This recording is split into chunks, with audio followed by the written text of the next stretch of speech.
Muy bien, mis queridos. Primera de Pedro, la serie Anclados en la Gracia en medio de las tormentas. Es la serie que estamos siguiendo a lo largo de este tiempo. Esta ya es la sexta semana que consideramos esta preciosa carta que ha tenido mucho que enseñarnos con respecto a este tema. Y vamos una vez más a inclinar nuestros rostros delante del Señor para pedir su dirección, para que Él esté hablando en nuestras vidas hoy a través de su preciosa palabra. Vamos a orar al Señor. Padre, queremos rogar tu dirección, tu guía, una vez más, Señor, a través de tu palabra, Señor. Tú sabes, Señor, que necesitamos tanto de ti. Y hoy, Señor, estar frente a tu palabra es una muestra de que te necesitamos, Señor. Que aún, Señor, viviendo aún todavía sin estar en tu presencia, Señor, necesitamos, Señor, escucharte cada día, Señor. Y yo quiero rogarte, Padre, que hoy tú uses tu palabra poderosamente, Señor. Haz lo que ninguno de nosotros, seres humanos, pecadores, Señor, imperfectos puede hacer. Lo que tú solamente puedes hacer. Con tu preciosa palabra penetrar, Señor, en nuestros corazones, Señor.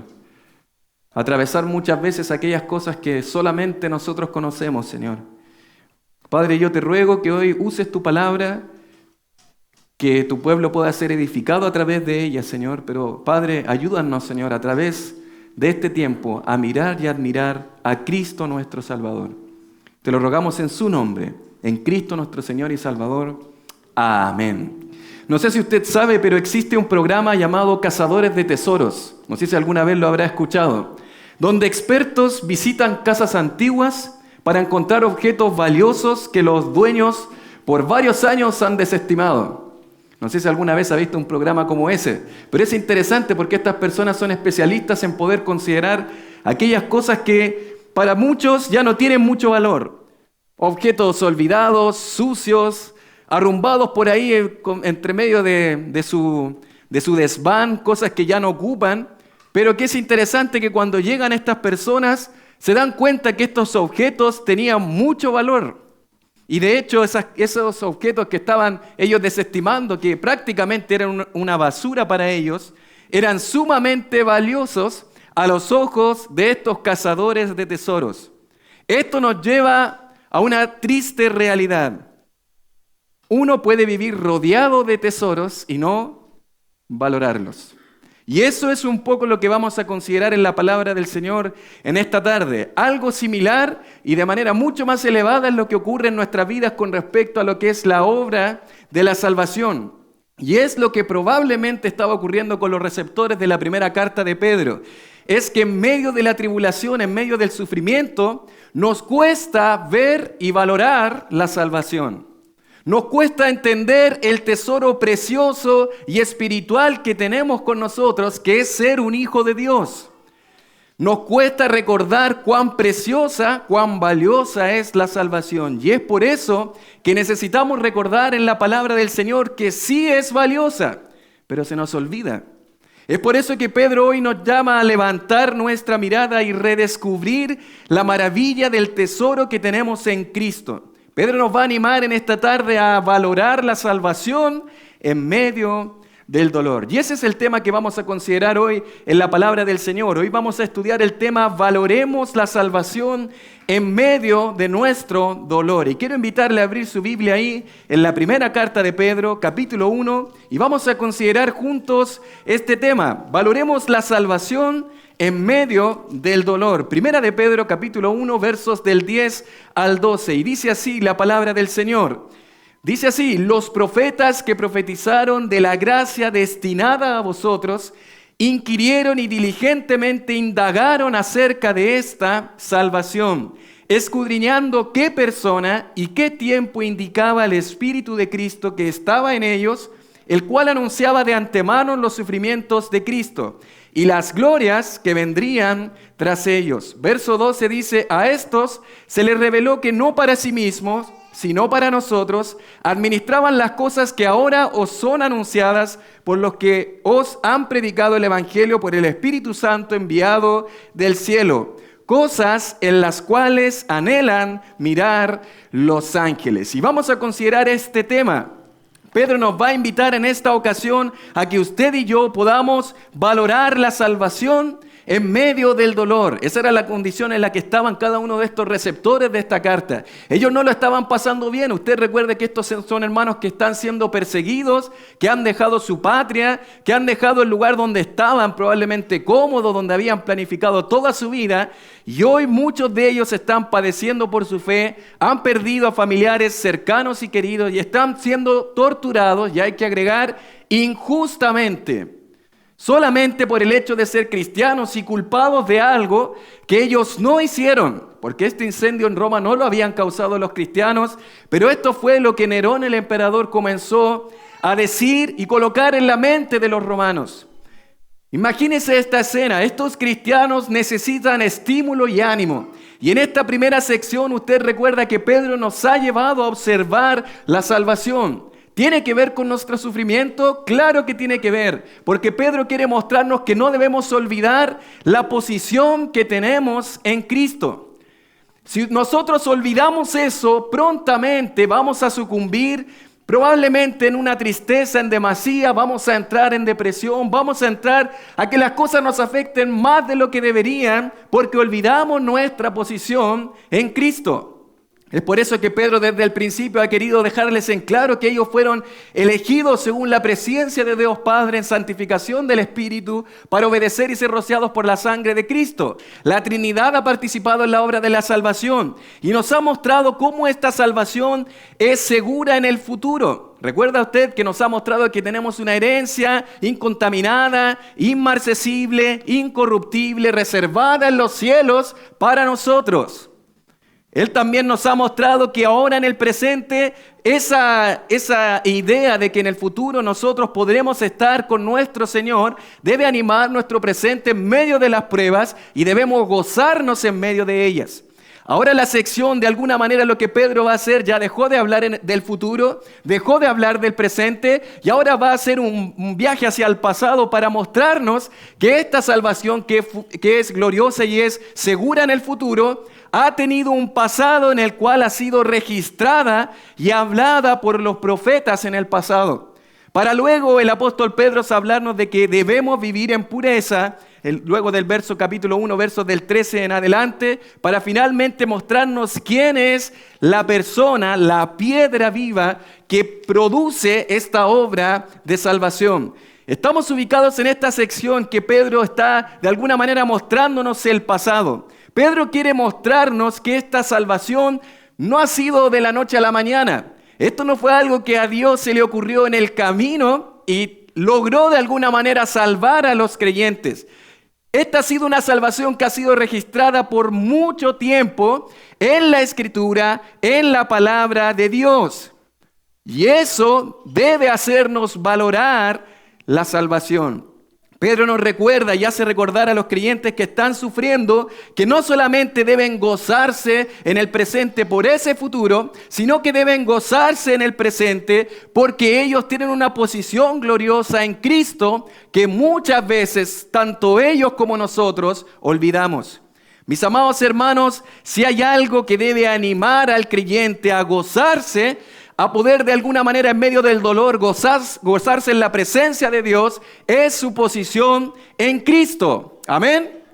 Eso debe gozar al creyente. Salmo 96:2 nos dice: cantad a Jehová, bendecid su nombre, anunciad de día en día su ¿qué? Salvación. Su salvación. Salmo 9:14 dice: para que cuente yo todas las alabanzas en las puertas de la hija de Sión y me goce en tu ¿qué? En tu salvación.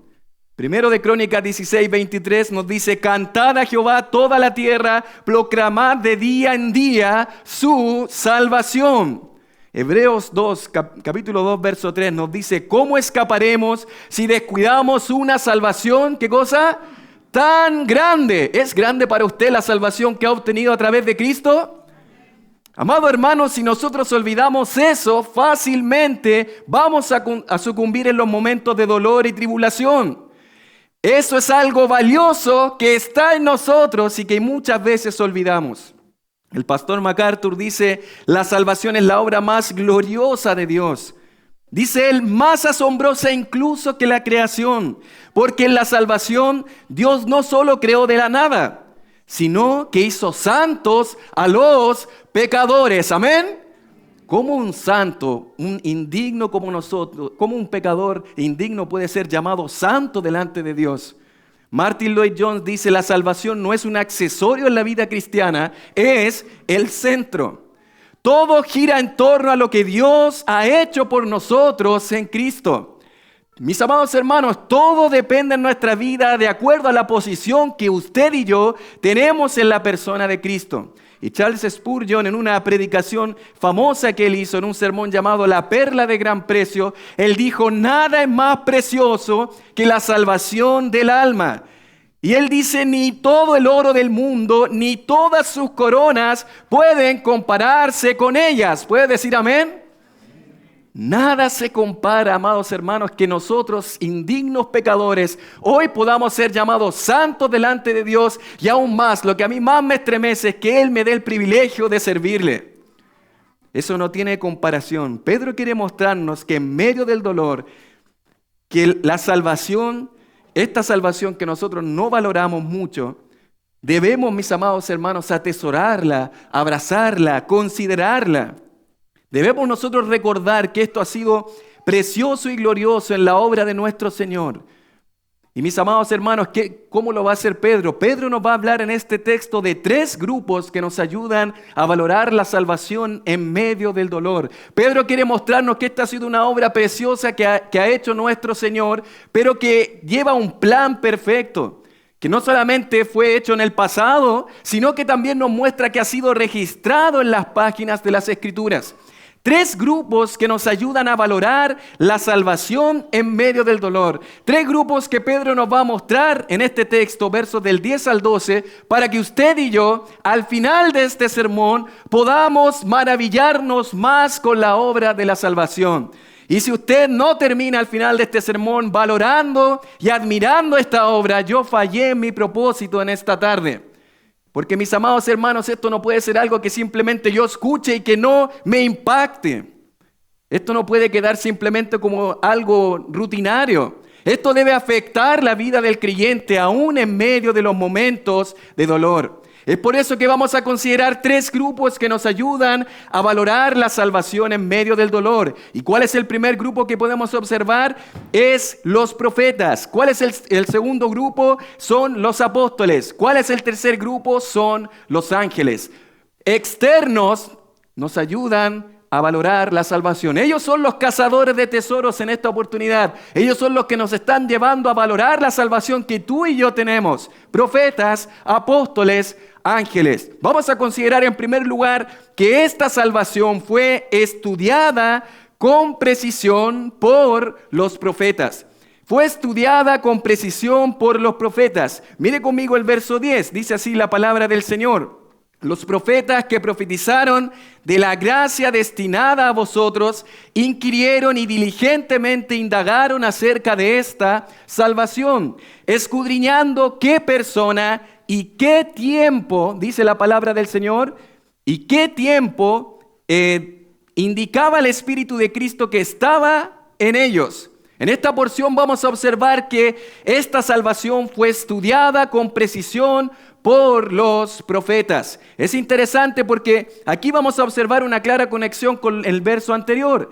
Habla de esta salvación. ¿Cuál salvación? La salvación de la cual ha estado hablando en los versos anteriores. Y específicamente a la salvación a la cual se refiere el verso 9. ¿Recuerda usted cuando dice el verso 9, obteniendo el fin de vuestra fe, que es la, ¿qué cosa? Dice su Biblia, la salvación de vuestras almas. Conecta con ese verso el apóstol Pedro diciéndonos que los profetas que profetizaron de esta gracia inquirieron y diligentemente indagaron acerca de esta salvación de la cual él está hablando. ¿Quién es un profeta? ¿Cuál es este grupo que nosotros conocemos como los profetas? Los profetas básicamente eran portavoces de un mensaje.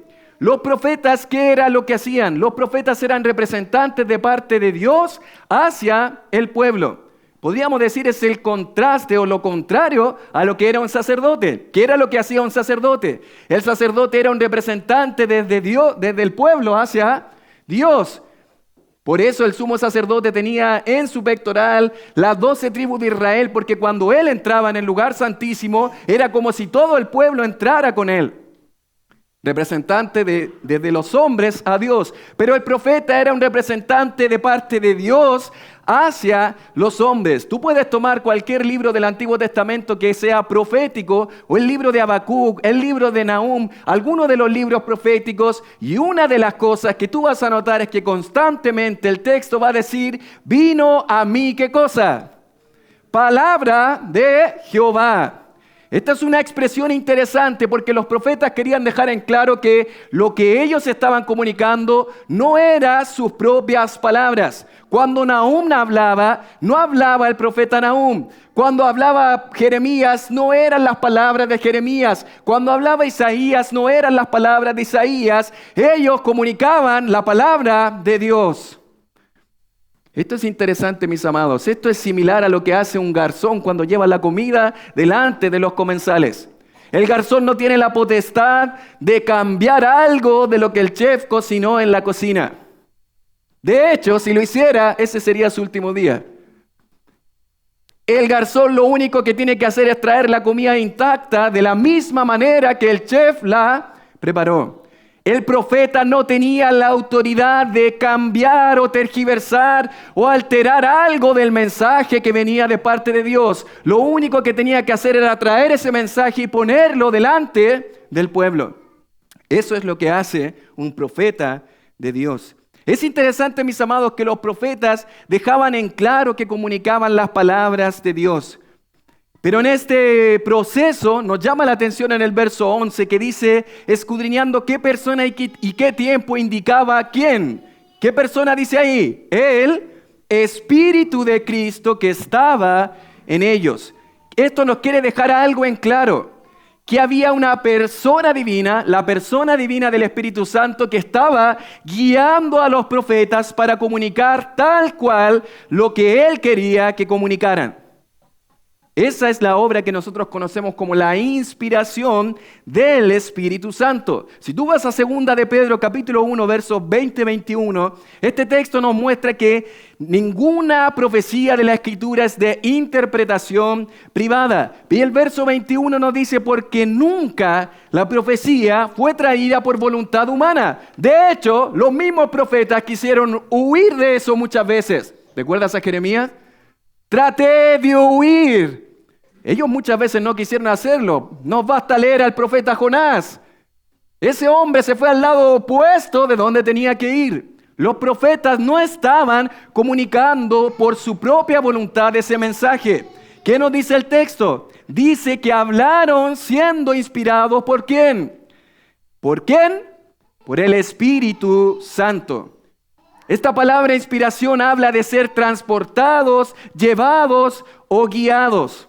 Esta es la misma expresión que se ocupa ya en Hechos 27:15, cuando estaban ahí en medio del naufragio que Lucas describe, cuando habían salido Pablo y los presos de buenos puertos, habían salido de acá, se topan con un gran Euroclidón en medio del mar, y en ese texto dice Lucas, y siendo arrebatada la nave, y no pudiendo poner proa al viento, dice, nos abandonamos a él y nos dejamos llevar. Esa expresión es básicamente que ellos se quedaron a la deriva y dejaron que el barco fuera guiado, ¿por qué? Por el viento. Mis amados, eso es lo que pasó justamente con estos profetas del Antiguo Testamento. Ellos fueron simplemente llevados y guiados por el Espíritu Santo para comunicar lo que Dios quería que ellos hablaran. Ahora bien, esto sin anular las personalidades propias de cada quien. Cuando miramos distintos autores en las Escrituras nos damos cuenta que cada uno tiene un estilo diferente para comunicar y cada uno tiene su propia personalidad y formación. Dios no anuló sus personalidades, pero sí los guió para comunicar tal cual lo que Él quería que comunicaran. Los llevó, los transportó. Es como cuando usted le enseñó a su hijo a andar en bicicleta.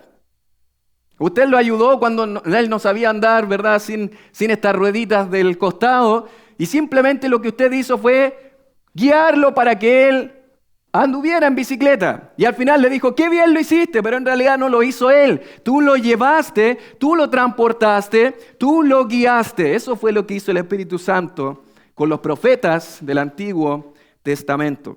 Ahora bien, mis amados hermanos, es importante mencionar acá que no todo aquel que dice ser profeta es profeta. Hay muchas personas, incluso en el pasado y el mismo día de hoy, que asumen ser profetas y no sabemos quién los mandó a profetizar, porque no lo son. No todo el que dice ser profeta lo es.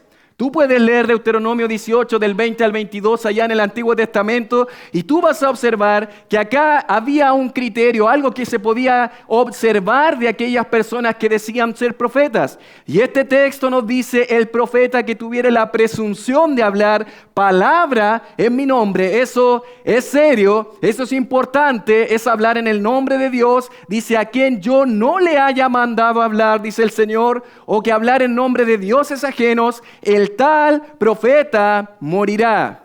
Muchas personas se levantaban, mis queridos, hablando cosas que nunca se cumplían, y así ha pasado a través de los años, y de hecho muchas sectas que conocemos hoy existen hoy porque profetas falsos dijeron algo que jamás se cumplió, pero aún así la gente sigue creyendo a esos falsos profetas.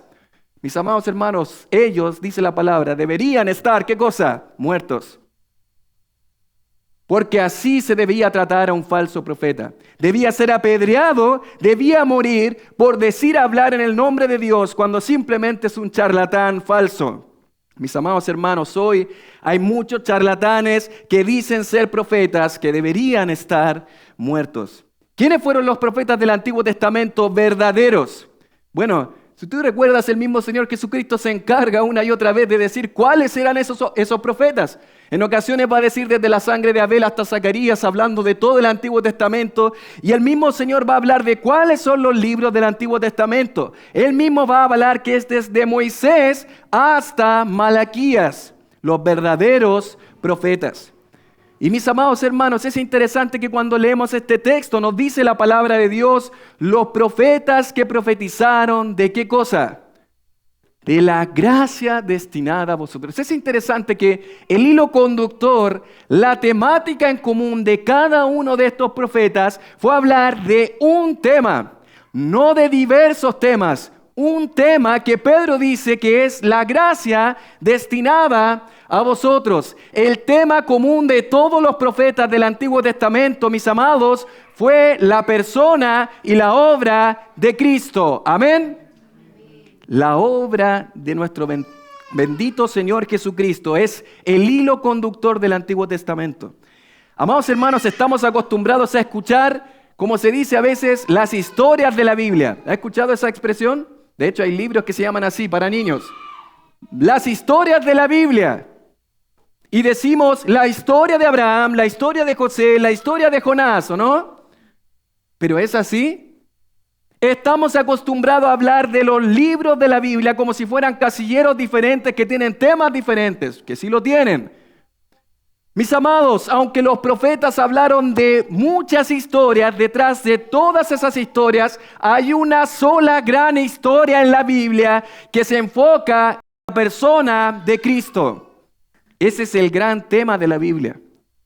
Aunque los profetas hablaron de muchas personas, se enfocaron en una persona trascendental que es Cristo.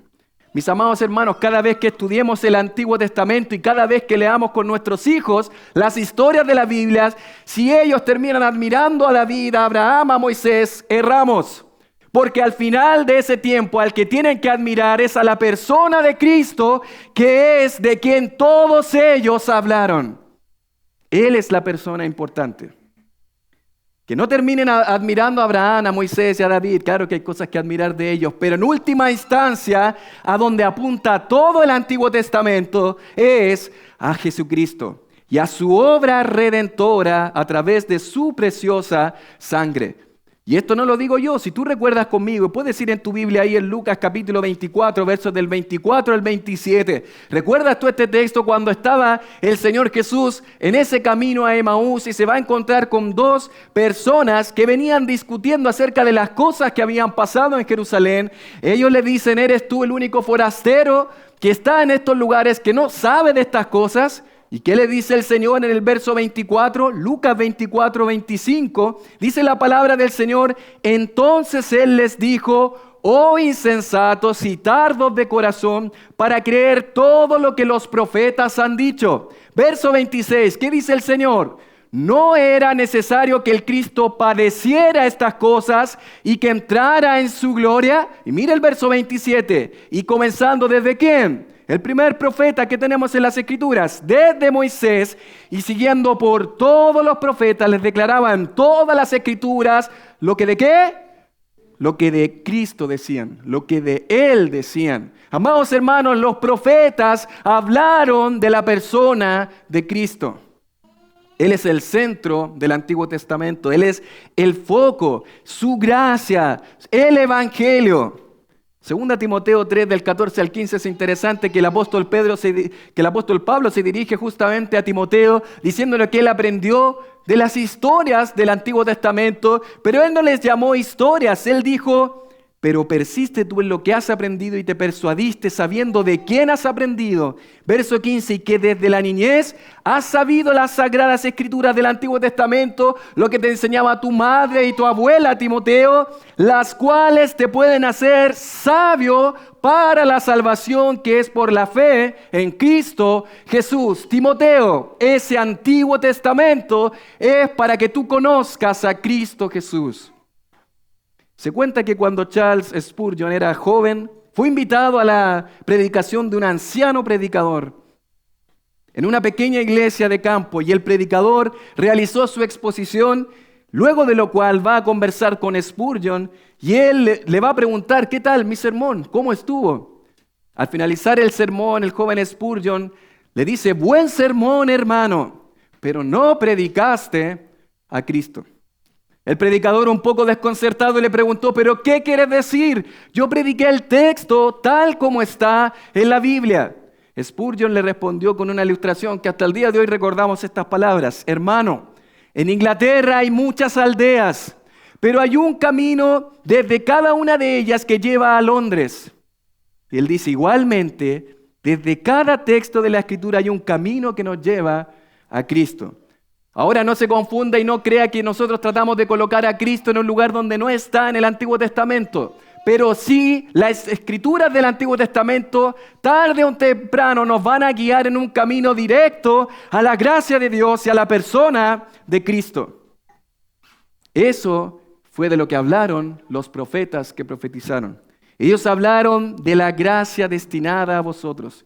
Pero es interesante, mis amados, porque tan pronto leemos eso, podríamos pensar: entonces, desde aquí en adelante es en donde Dios salvó por gracia.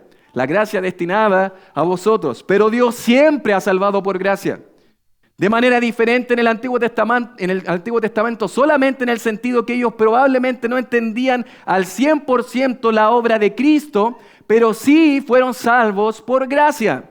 De la misma manera que el día de hoy nosotros somos salvos. Así fue salvo Noé, Génesis 6, 8. Así fue salvo Moisés. Así fueron salvos los ninivitas en el tiempo de Jonás. Así fueron salvos los profetas como Isaías. Todos han sido salvos por la gracia de Dios, no por obras. Ahora es interesante que lo que nos enseña este texto es que ellos no solamente profetizaron algo, sino que lo estudiaron.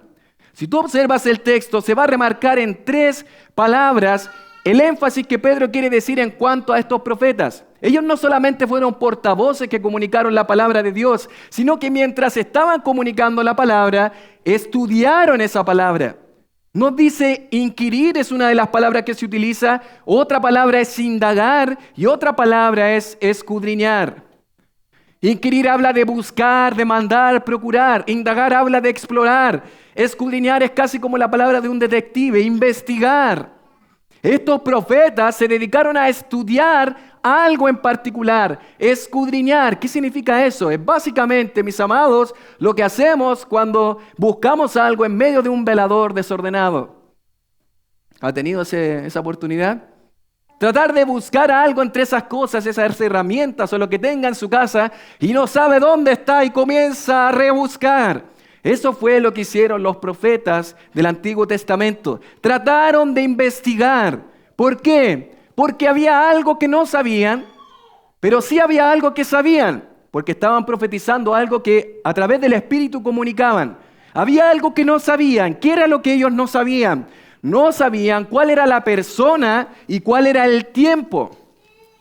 Ellos no conocían con exactitud, esta es la persona del Mesías. No lo sabían. Tampoco sabían, en este momento en particular vendrá el Mesías. No lo sabían. Pero sí sabían otras cosas que el mismo texto lo deja ver. Si usted ¿recuerda algún profeta en el Antiguo Testamento o al inicio del Nuevo Testamento, para ser más exacto, que haya investigado y tratado de saber si realmente Jesús era el Mesías? Bueno, el caso más concreto, más claro que tenemos es el de Juan el Bautista. Juan el Bautista literalmente rebuscó, incluso cuando estaba en la cárcel. Mateo capítulo 11 mandó a preguntar al Señor si eres tú el que ha de venir o esperaremos a algún otro. Él mismo era quien había dicho que Cristo, que Jesús era el Cordero de Dios que quita el pecado del mundo. Es Juan el Bautista el que estaba tratando de inquirir, de buscar, escudriñar, ¿será realmente Jesús de Nazaret nuestro Mesías? Por eso mandó a preguntar, y es cuando Jesús le responde a sus mensajeros: sí, de hacer saber a Juan las cosas que oís y veis. Los ciegos ven, los cojos andan, los leprosos son limpiados, los sordos oyen, los muertos son resucitados, y a los pobres os es anunciado el Evangelio. Pero había algo que los profetas sí sabían. Ellos no sabían la persona ni el tiempo específico, pero sí había algo que sabían, porque estaban comunicando la palabra de Dios y estaban anunciando algo.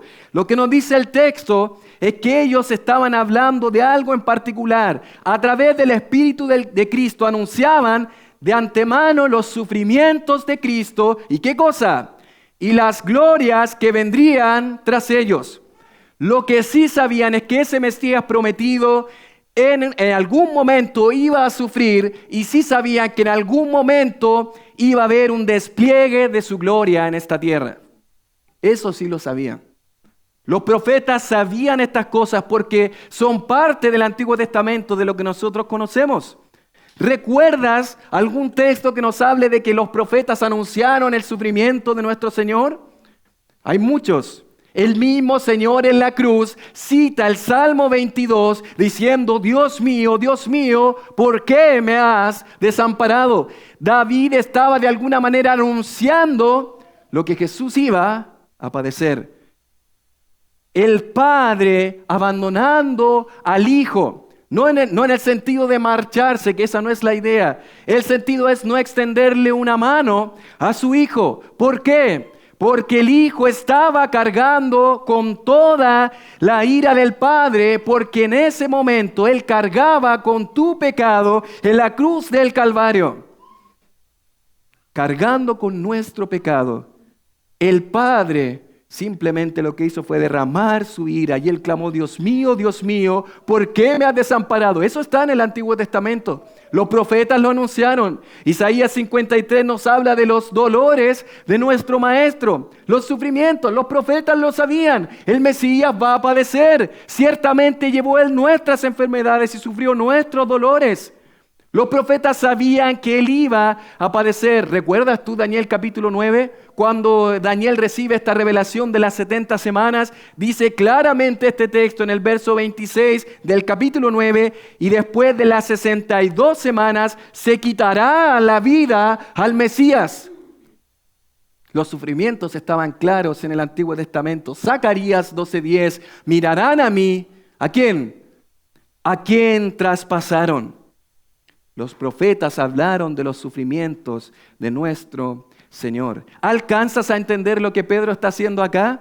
¿Alcanzas a dimensionar lo que está haciendo Pedro, tratando de que nosotros valoremos lo que es la obra de Cristo, que valoremos la salvación? ¿Sabes qué es lo que pasa? Que nosotros nos centramos en nuestro sufrimiento y no miramos el sufrimiento de nuestro Señor. No miramos que eso ha sido profetizado y anunciado en el Antiguo Testamento para que Cristo en esa cruz sufriera por ti.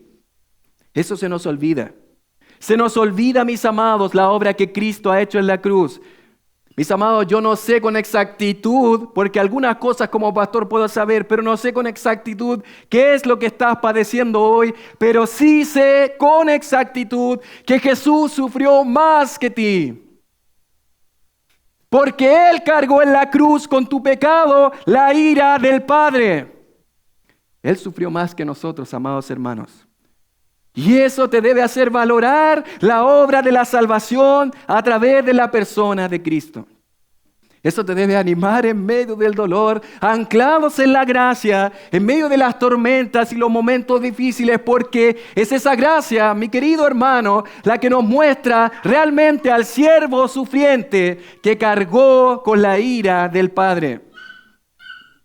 Pero mis amados, la historia no queda ahí. Los profetas no solamente sabían los sufrimientos, sino que sabían algo más allá, las glorias de Cristo. ¿Saben qué es lo que pasa actualmente? ¿Cuál es el grave problema?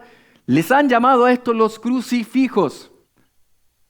Eso es algo que atenta contra lo que es el cristianismo verdadero, el cristianismo bíblico, porque muchas personas han dejado a Cristo crucificado en la cruz. Crucifijo. Pero Jesús, nuestro Señor, está vivo y resucitó. Amados hermanos, el Salmo 16:10 decía que no dejarás que mi alma en el Seol y no permitirás que tu santo vea corrupción. Este era un pasaje que estaba hablando de lo que iba a pasar, que Cristo no podía ser retenido por esa tumba, que iba a resucitar. Glorias de Cristo, los profetas lo sabían. Isaías capítulo 9, versos del 6 al 7 nos va a hablar que parte de la gloria de este Mesías no era solamente resucitar, era venir a reinar. Llamarás su nombre admirable, consejero, Dios fuerte, Padre eterno, príncipe de paz, lo dilatado de su imperio. Este era un Mesías que no solo iba a sufrir, era un Mesías que iba a reinar en un reino de paz sin límite, que iba a ocupar el trono de David. Y se iba a firmarlo, iba disponiéndolo en juicio y en justicia desde ahora y para siempre. Firma de Dios, el celo de Jehová de los ejércitos hará esto. ¿Quién lo dijo? Un profeta que profetizó de la gracia destinada a vosotros. Sabía lo que iba a sufrir Cristo, sabía de las glorias de Cristo. Mis amados hermanos, eso fue lo mismo que dijo Daniel capítulo 2, verso 44, cuando dijo que después de estos reyes, el Dios del cielo levantará un reino que no será jamás destruido, ni será el reino dejado a otro pueblo. Ya no habrá otro después de él. Desmenuzará y consumirá todos estos reinos, pero él permanecerá para siempre. Amados hermanos, ese es el reino de Dios. ¿Ha observado cuando la gente trata de pensar de que ahora vendrá el candidato, el presidente que va a lograr la paz, que de alguna manera vamos a tener abundancia, justicia en nuestra nación? Déjame decirte algo, ninguno de estas personas va a poder lograr eso, porque solo habrá un rey de reyes que va a establecer la paz, la abundancia, la prosperidad, la justicia en esta tierra, y Él es Jesucristo. Nadie más puede hacer eso. Amado hermano, ¿alcanzas a dimensionar en medio de tu tormenta? ¿Alcanzas a observar esta gracia de Dios? ¿Alcanzas a dimensionar esa gracia? Puedes dimensionar en tu mente, en tu corazón, que eres parte de un plan que Dios profetizó a través de los profetas en el Antiguo Testamento para que este bendito Señor sufriera por ti, pero también este mismo Señor sea tu Salvador. Amado hermano, ¿quieres valorar y apreciar la obra de la salvación en medio del dolor? Mira lo que miraron los profetas, mira a Cristo. Pero no solo eso, amados hermanos, ¿qué fue lo que los profetas hicieron? Inquirieron, indagaron, escudriñaron. Mis amados hermanos, los profetas nos dejan una lección. Mi querido hermano, en medio del sufrimiento y el dolor, ¿sabes qué necesitas? Necesitas impregnarte de la palabra de Dios, escudriñarla, estudiarla como los profetas lo hicieron, porque a través de ella lo que vas a ver va a ser el centro de las Escrituras, que es ¿quién? Que es Cristo. Si tú no estudias la palabra de Dios, si tú no buscas el consuelo de Dios en su palabra, si no te dedicas tu vida y tu tiempo a la palabra de Dios, difícilmente vas a valorar la salvación en medio de tu dolor. Difícilmente, amados hermanos. Ahora bien, mis queridos hermanos, nosotros podemos pensar que los profetas hablaron de Cristo, de su sufrimiento y sus glorias. Pero en nuestra mente podríamos pensar, bueno, eso no es suficiente porque nunca conocieron en persona al Mesías. Bueno, mis amados, eso nos lleva al segundo grupo que observamos en este texto, que son los apóstoles. No solamente observamos que esta salvación fue estudiada con precisión por los profetas, sino también en segundo lugar, esta salvación es enseñada con poder por los apóstoles. Mire conmigo el verso 12, la parte A. Dice la palabra del Señor: a estos, está hablando todavía de los profetas, se les reveló que no para sí mismos, sino para nosotros, administraban las cosas que ahora os son anunciadas por los que han predicado el Evangelio por el Espíritu enviado del cielo. Esta salvación, hay que valorar esta salvación a través de ¿qué? Recordando que fue estudiada con precisión por los profetas, pero recordando también que es enseñada con poder por los apóstoles. Lo que nos dice este texto es interesante. Esta salvación fue profetizada en el pasado por los profetas, pero algo pasó. Hubo otro grupo de personas que son los apóstoles que están aquí, y de alguna manera no mencionados de manera directa, pero sí está haciendo referencia a ellos. Dice: ahora os son anunciadas por los que han predicado el Evangelio por el Espíritu enviado del cielo. Una referencia directa a lo que era el día de Pentecostés, 50 días después de la Pascua, cuando los discípulos, los apóstoles y los 120 estaban en el aposento alto y recibieron el poder de Dios, el Espíritu Santo, para poder predicar el Evangelio. La Nueva Traducción Viviente lo traduce como: se les dijo que los mensajes que habían recibido no eran para ellos, sino para ustedes. Y ahora esta buena noticia les fue anunciada a ustedes por medio de aquellos que la predicaron con el poder del Espíritu Santo enviado del cielo. ¿Cómo nosotros pudimos escuchar de este Evangelio? ¿Cómo? ¿Cómo nos llegó este Evangelio? Porque hubo hombres que estuvieron en la vida y el ministerio de Jesús, llamados apóstoles, que comenzaron a predicar este Evangelio. Estos apóstoles, esta palabra habla de enviados. Y no nos confundamos, mis amados, porque en otras ocasiones vamos a ver en la Biblia que se nos va a hablar de apóstoles en el sentido de ser enviados. Tú vas a observar en Hechos capítulo 14 cuando pareciera que se le llama a Bernabé como apóstol. Bueno, Bernabé no era un apóstol en el sentido de un oficio apostólico, pero sí era un enviado de parte de la iglesia en Antioquía junto con Pablo. Pero cuando hablamos de los apóstoles del Señor, estamos hablando de aquellos que fueron parte de sus 70 discípulos que después el Señor envió. Y dentro de estos apóstoles, los 12 que nosotros conocemos, tenían una característica en particular, que Cristo le había dado una credencial apostólica. Una credencial que mostraba que ellos eran diferentes. ¿Qué capacidades tenían ellos? Ellos tenían la capacidad dada por Cristo, por ejemplo, de echar fuera demonios, de hacer sanidades, milagros, porque ellos estaban de parte del Señor. ¿Qué fue lo que vivieron los apóstoles con Jesús? Vieron su vida perfecta y sin pecado, según lo que vemos en 1 de Juan 1, del 1 al 2. Vieron sus milagros, según Juan 2:11. Vieron su autoridad sobre la naturaleza, según Mateo capítulo 8. Escucharon su enseñanza con autoridad en Mateo capítulo 7 y la gente se admiraba por su doctrina. Vieron su compasión por los perdidos en Mateo 9:36. Vieron su gloria en la transfiguración, Mateo 17. Su sufrimiento y muerte en la cruz, Juan estaba ahí al pie de la cruz. Otros se habían ido, pero fueron testigos de los padecimientos de Cristo. Ellos también Fueron testigos de su resurrección, según Lucas capítulo 24. Según lo que dice Hechos capítulo 1, con pruebas indubitables que el Señor apareció durante 40 días. Y Hechos capítulo 10 que nos dice que ellos fueron testigos de la resurrección, pero también fueron testigos de su ascensión al cielo. Y escucharon finalmente la promesa del Espíritu Santo. El Señor les dijo: yo voy a partir, pero les conviene que me vaya porque les enviaré al otro Consolador. Les enviaré al Espíritu Santo, Juan capítulo 14, 15 y 16, mostrándonos que en algún momento ellos iban a recibir el Espíritu para estar para siempre con ellos y los dotaría, como dice Hechos 1:8, para poder predicar el Evangelio. Después de recibir el Espíritu con poder en Pentecostés, ¿recuerdas tú al apóstol Pedro que está escribiendo estas palabras? ¿Recuerdas cómo él actuó?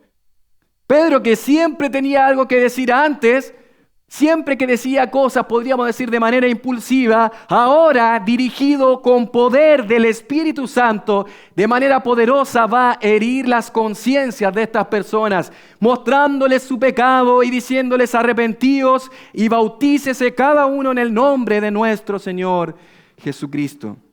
Amados hermanos, con ese poder del Espíritu Santo, estos apóstoles predicaron a Jesucristo. Predicaron a Cristo. ¿De qué hablaron los profetas? De la gracia destinada a vosotros. Hablaron de Cristo. ¿De qué hablaron los apóstoles? Predicaron a Cristo. ¿Qué dice el apóstol Pablo en 1 Corintios capítulo 2, versos del 1 al 2? El 13º apóstol, el último apóstol, según 1 Corintios 15, dice: así que, hermanos, cuando fui a vosotros para enseñaros el testimonio de Dios, no fui con excelencia de palabras o de sabiduría, que era lo que los griegos, los corintios, buscaban. Grandes oradores, muy buena elocuencia. Pablo no fue de esa forma. Dice el verso 2, pues me propuse no saber entre vosotros cosa alguna, ser alguien prácticamente sin conocimiento. Pero él dice: sino a Jesucristo y a este crucificado. Eso es predicar a Cristo. 1 Corintios 15 del 3 al 4 nos muestra básicamente qué es el Evangelio, qué fue lo que los apóstoles predicaron, que Cristo murió por nuestros pecados conforme a las Escrituras, que fue sepultado y que resucitó al tercer día conforme a las Escrituras. Amados hermanos, ¿qué aprendemos de los apóstoles? ¿Qué aprendíamos de los profetas? Los profetas indagaron, escudriñaron, estudiaron las Escrituras. ¿Qué aprendemos de los apóstoles? Los apóstoles anunciaron, predicaron con poder el Evangelio. Amados hermanos, esto fue lo que caracterizó a esta iglesia cuando estaba comenzando, la iglesia primitiva, en Hechos capítulo 8. ¿Recuerda usted el capítulo 8, verso 1? Donde comienza a cumplirse lo que decía Hechos 1:8. En el 8:1, Saulo consentía en su muerte y en aquel día hubo una gran persecución contra la iglesia que estaba en Jerusalén y todos comenzaron a ser esparcidos por las tierras de Judea y de Samaria, salvo los apóstoles. Acá en el 8:1 comienza a cumplirse de que el Evangelio debía llegar ¿a dónde? A Samaria, a Judea, a través de una persecución, en medio del sufrimiento y el dolor. ¿Qué hizo la iglesia? Predicó el Evangelio, predicó a Cristo. Amados hermanos, cuando tú predicas a Cristo, tu sufrimiento pasa a segundo plano y piensas en el sufrimiento de los que están muertos sin Cristo. ¿Será que lo que Dios nos está haciendo pasar hoy es para que anunciemos el Evangelio a otros? Para que otros puedan ver en medio del sufrimiento y el dolor que yo vivo para Cristo, que yo tengo un Señor, un Salvador, y es una oportunidad para hablar de Él. ¿Has pensado que tu sufrimiento y tu tormenta puede ser una oportunidad para hablar de Cristo a otros? ¿Para ser de testimonio para otros? Mi querido hermano, ¿quieres valorar y apreciar de mejor manera la salvación en medio de tu dolor?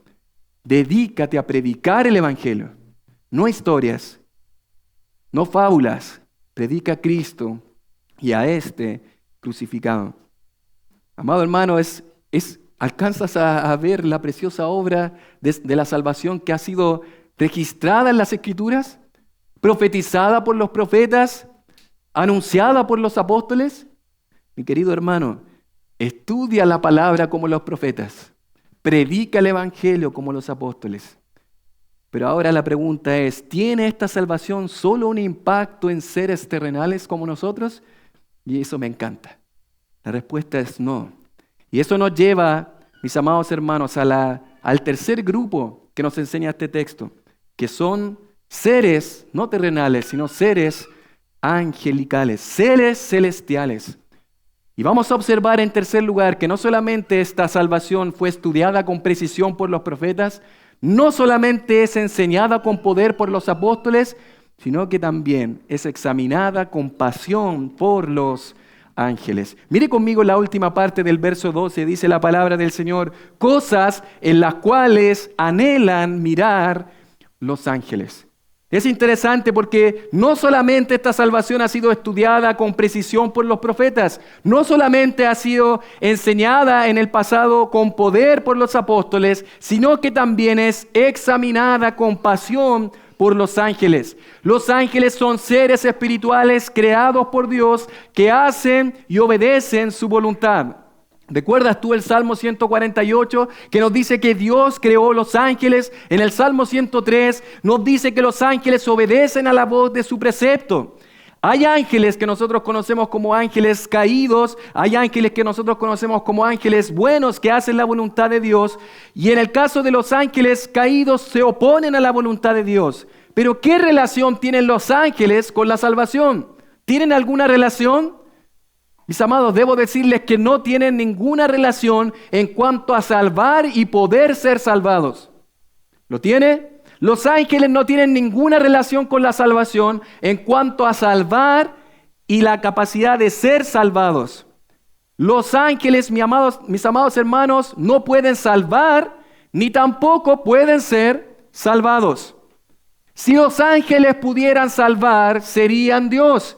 Porque Isaías 43:11 dice, yo Jehová, y fuera de mí no hay quien salve. Solo Dios puede salvar. De manera que si los ángeles pudiesen salvar, ¿serían qué?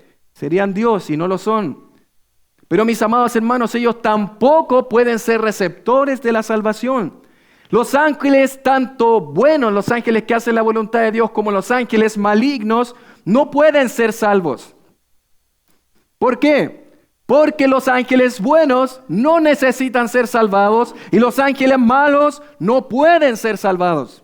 Dice Hebreos 2:16, un texto interesante donde nos va a hablar de que Cristo, nuestro Señor Jesucristo, se va a hacer hombre, se va a encarnar para salvar, para socorrer a la descendencia de Abraham, a los seres humanos. Pero dice en el verso 16, porque ciertamente no socorrió a los ángeles. Si el Señor, si nuestro Dios, nuestro Señor Jesucristo hubiera venido a esta tierra a salvar a los ángeles, ¿en qué Él se hubiera convertido? En un ángel. Y Hebreos dice que eso no fue lo que Él hizo, porque Él se encarnó para socorrer a la descendencia de Abraham, a los seres humanos. De hecho, mis amados hermanos, eso no tiene ningún sentido. Los ángeles, como nos dice este texto, no son salvables.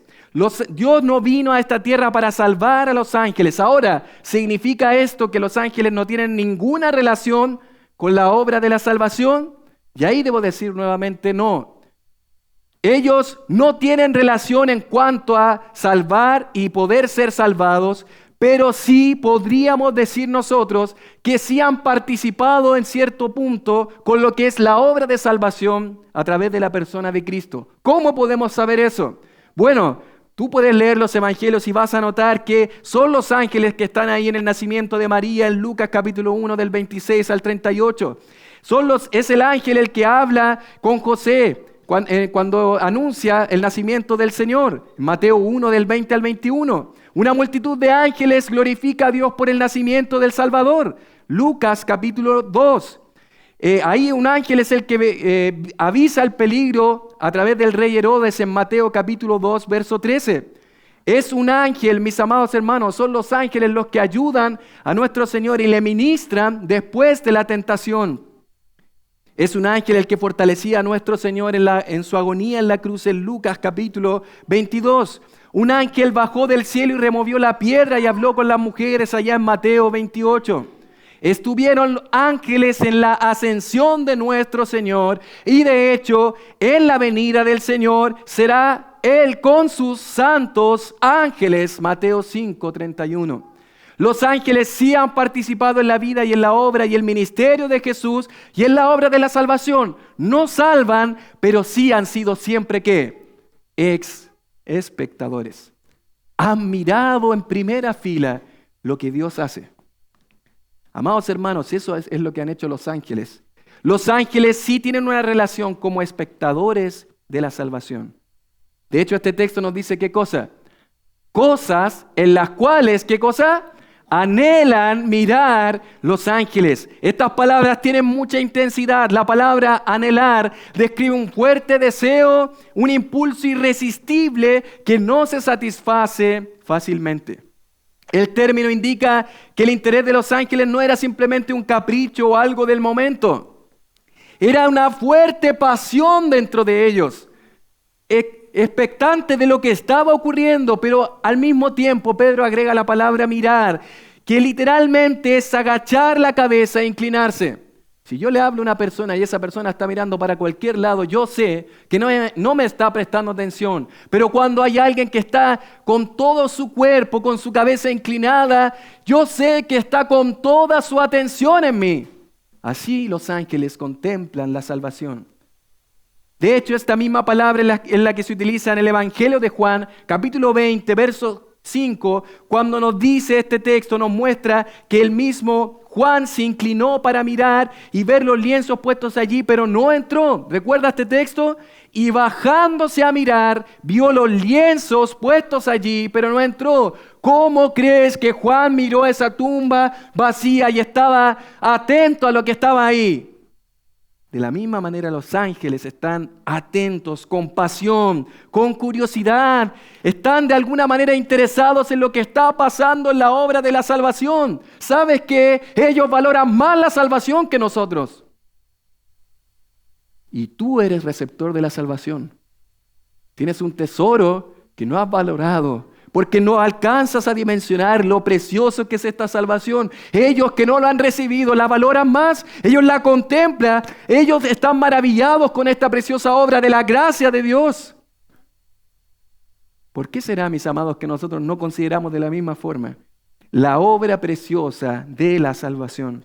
Es interesante, mis amados, que incluso en Efesios capítulo 3, verso 10, nos dice la palabra del Señor para que la multiforme sabiduría de Dios sea ahora dada a conocer por medio de la iglesia a los principados y potestades en los lugares celestiales. ¿Qué quiere decir eso? ¿Sabes qué, amado hermano? Cuando tú estás predicando el Evangelio, cuando estamos sirviendo a nuestro Dios, cuando estamos con pasión, trabajando por la obra de Dios, los ángeles aprenden de lo que es la sabiduría de Dios. Ellos miran y dicen, qué precioso como Dios obra a través de su amada iglesia. Amados hermanos, eso, ¿sabes qué? Te debe animar a servir con pasión a Dios. ¿Recuerdas cómo sirven los ángeles? Salmo capítulo 103. A la voz de su precepto actúan y sirven a Dios. Y tú, amado hermano, que has sido comprado por la sangre de Cristo, ¿por qué no sirves así? ¿Por qué no sirves con esa pasión? ¿Por qué no sirves de esa forma? Amados hermanos, este fin de semana hablaba con un amado hermano que estaba sirviendo al Señor. Y nos gozábamos pensando en que quizás muchos de nosotros hemos trabajado en cuántas empresas que van a perecer en esta tierra y hemos dedicado esfuerzos para eso. Pero mis queridos hermanos, cuando invertimos nuestra vida, nuestros dones, nuestros talentos para la mejor y más gloriosa empresa, la iglesia de Dios, eso jamás será olvidado, será recordado en la eternidad para siempre. Amados hermanos, eso te debe animar a servir a Dios con pasión. Apreciar y valorar esta preciosa obra de Cristo te debe animar a servir así a Dios. Estudiar la palabra como los profetas. Predicar el Evangelio como los apóstoles. Servir a Dios como los ángeles. Mis queridos, ¿hay algo más precioso que ver cómo las almas son salvadas? ¿Hay algo más hermoso que observar la salvación de personas y ver cómo Dios va transformando el carácter de otros? Yo creo que no hay nada más hermoso que eso. Me gozaba este fin de semana que recibimos a unos hermanos queridos para nosotros que tuvimos el privilegio de discipularles junto a mi esposa cuando estábamos iniciando aquí el trabajo en esta iglesia. Y me llenó de gozo saber que aquel que fue mi discípulo en algún momento hoy está discipulando a otro. Y escucharlo hablar como un adulto espiritual. Mis amados, eso no tiene comparación. Mis queridos hermanos, ¿has experimentado el gozo de invertir tu vida, tus dones y tus talentos para la obra de Dios? ¿Te produce gozo en tu corazón? ¿Servir a Dios, servir a los santos? Mis amados hermanos, si los ángeles sirven de esa forma, si los ángeles son maravillados por esta obra de la salvación, ¿cuánto más tú y yo que somos receptores de ella? Mis queridos hermanos, en medio del sufrimiento y el dolor, la palabra del Señor nos dice claramente que tú y yo, ¿sabes qué le debemos hacer? Valorar la salvación en medio del dolor. Valora la salvación, mis amados, estudiando las Escrituras, la preciosa verdad del Evangelio que está contenida aquí en la palabra de Dios como lo hicieron los profetas. Estudia la Biblia. Valora la salvación, mi querido hermano, predicando el Evangelio como lo hicieron los apóstoles. Predica a Cristo. Y serás animado en medio del dolor y el sufrimiento. Y dejarás de pensar en tu dolor cuando veas almas llegando a los pies de Cristo. Pero valora también la salvación sirviendo a otros como lo hacen los ángeles. Estudia la Biblia, predica a Cristo, sirve a Dios. En el programa Cazadores de Tesoros, ellos decían una frase interesante. Lo que la mayoría de la gente, decían ellos, ve como basura, nosotros lo vemos como dinero. Interesante, ¿no? Lo que para la mayoría de la gente en sus propias casas, ellos lo ven como basura, nosotros lo vemos como dinero. Si pudiésemos parafrasear esta frase y en el contexto del dolor y el sufrimiento, sería algo así. Lo que para otros es basura, para nosotros, hijos de Dios, es un tesoro. ¿Amén? Que nos anima y nos fortalece en medio del dolor. ¿Es tu tesoro la obra de la salvación? ¿Es realmente tu tesoro? ¿Es realmente lo que tú valoras? Amado hermano, Pedro te anima hoy. La palabra de Dios te exhorta a valorar la salvación en medio de tu dolor. Vamos a orar a nuestro Señor.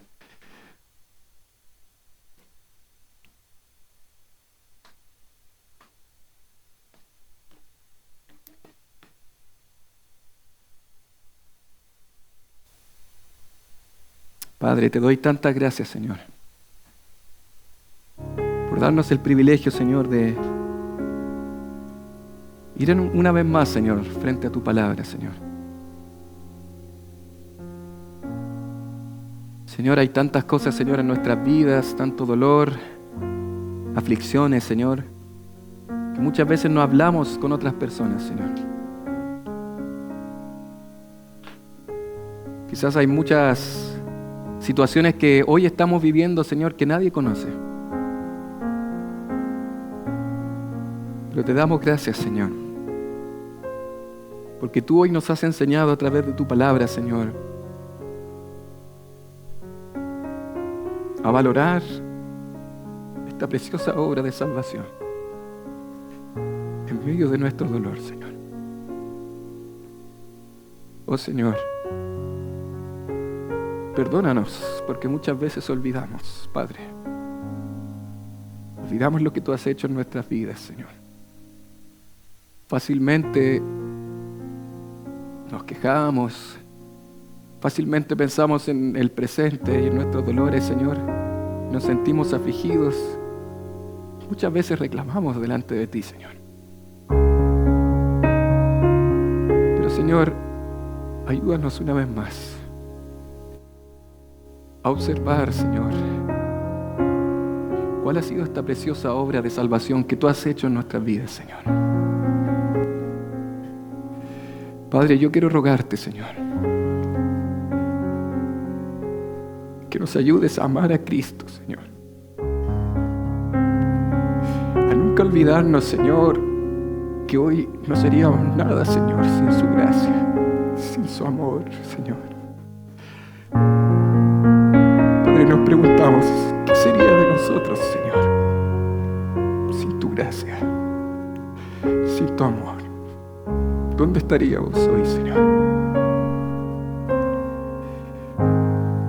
Padre, yo te ruego, Señor,